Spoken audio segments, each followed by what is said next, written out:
So truth number one, NBI ang lumusob at pumasok sa Senado at nakipaghabulan sa isang senador kahit pwedeng hintayin na lang sa session hall or sa office of the Senate President.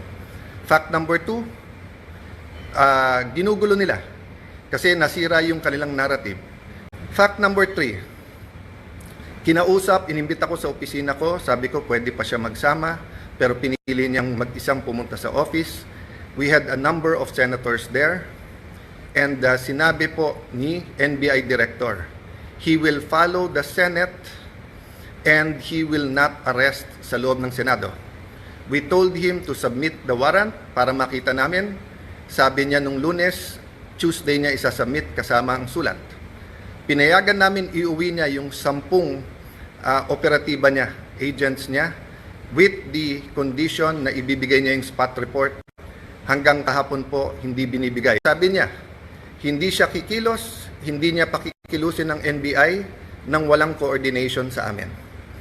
Wednesday morning pa lang po, may reports na po kami na naglalabas-pasok po ang mga NBI agents. Naka-alert na po kami. Pagdating po ng hapon ng Wednesday, paulit-ulit sinasabi po sa akin na meron pong NBI agents na naka-full tactical gear. Ibig sabihin po, naka-uniforme, may vest, may mahabang armas na nasa GSIS. Nagbigay ng contact person si Director Matibag.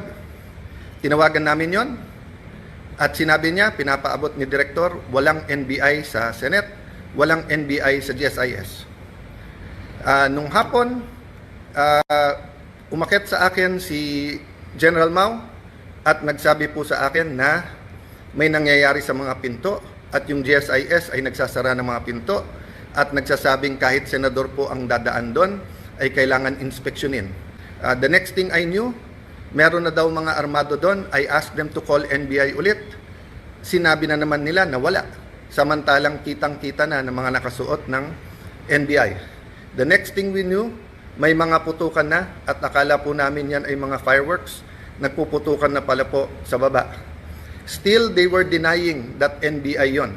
Kahit na yung mismong winarningan nila ay nagsabing NBI sila. So please look at the context. Alam natin under siege nung Monday or nasa loob ng Senado ang mga NBI. Alam po natin na nakipaghabulan sila. Gina-justify pa dahil ito daw po ang paraan na mag-arrest. Pagkatapos pinangako sa amin na wala daw pong NBI sa paligiran. So sunod-sunod po ang kasinungalingan po ni NBI Director.